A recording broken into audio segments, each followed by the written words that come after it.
జీవని చెంప పగలగొట్టి నిజాన్ని బయటపెట్టిన సూర్య, ఆనంది విషయంలో ఊహించని నిర్ణయం తీసుకున్న సునంద.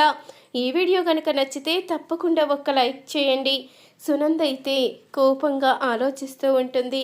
అప్పుడే శశికాంత్ అయితే చెప్తూ ఉంటాడు, చూడు సునంద, ఎప్పుడూ కూడా మనం అనుకున్నదే నిజమని మూర్ఖంగా ప్రవర్తించకూడదు అంటూ అనంగానే, కరెక్ట్గా చెప్పావు డాడీ.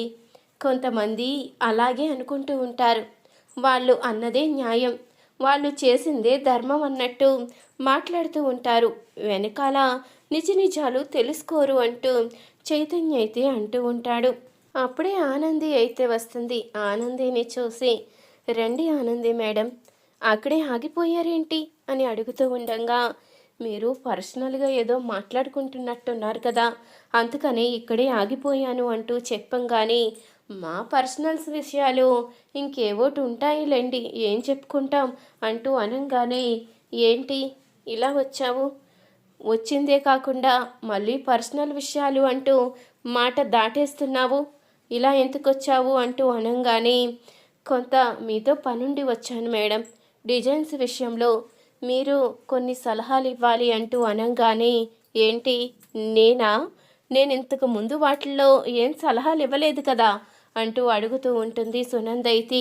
మీరు ఇంతకు ముందు వాటిల్లో సలహాలు ఇవ్వకపోవచ్చు, కానీ ఇప్పుడు మీ ఒపీనియన్ మీరు కూడా చెప్తే మాకు కొంత ఆలోచన వస్తుంది కదా, మేము అందరి ఒపీనియన్లు అడుగుతున్నాము, ఎవరి ఉద్దేశం ఎలా ఉంటుందో, దాంట్లోంచి ఏ కొత్తదనం వస్తుందో తెలుసుకోవాలని ఇలా ప్లాన్ చేశాము అంటూ అనంగానే, మీరు సూపర్ ఆనంది మేడం, మీకులో ఎవరూ ఆలోచించలేరు, కానీ కొంతమంది ఉంటారులేండి ఇలాంటి నిజాలు ఏవి కూడా ఒప్పుకోలేరు పాపం అంటూ మాట్లాడుతూ ఉండగా, చైతన్య అంటూ కోపంగా అరుస్తుంది సునందైతి.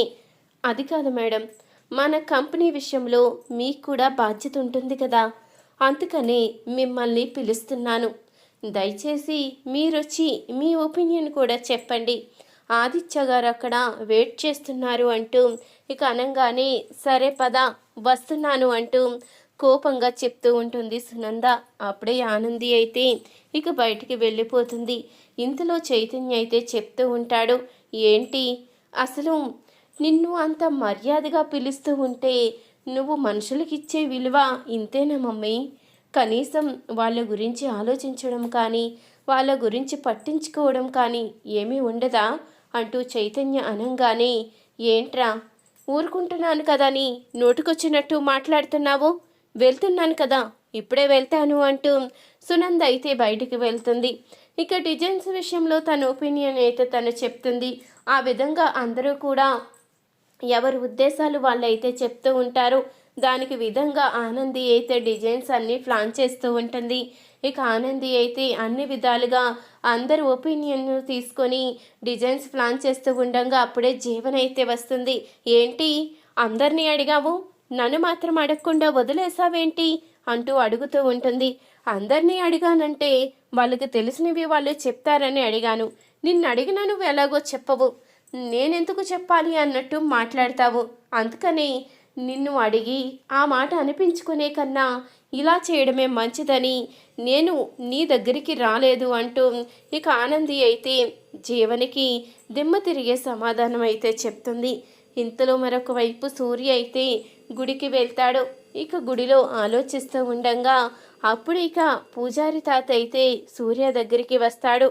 బాబు, రాత్రి నువ్వు కుట్టిని ఇక్కడ దించి వెళ్ళావు కదా, చూశాను, కుట్టి మీద కోపం పోయిందా సూర్యబాబు అంటూ అడుగుతూ ఉండగా, లేదు పూజారి గారు, నాకు కుట్టి మీద ఎప్పటికీ కోపం పోదు, ఎందుకంటే నేను తనని క్షమించలేను, ఈరోజు నా కొడుకు నాకు దూరంగా ఉన్నాడు అంటే దానికి కారణం కుట్టియే, అందుకని నేను ఈ విషయంలో మాత్రం తనని ఎట్టి పరిస్థితుల్లో కూడా క్షమించలేను అంటూ అనంగానే, మీరు కుట్టి విషయంలో చాలా పొరపడుతున్నారు, కుట్టి మీ కుటుంబం కోసం త్యాగం చేస్తుంది, అలాంటి కుట్టిని అపార్థం చేసుకోకూడదు, అలాంటి అమ్మాయి మీకు పుట్టడం మీ అదృష్టం అంటూ పూజారి తాత అయితే ఒక్కసారిగా అనంగానే సూర్య అయితే నిలదీస్తూ ఉంటాడు.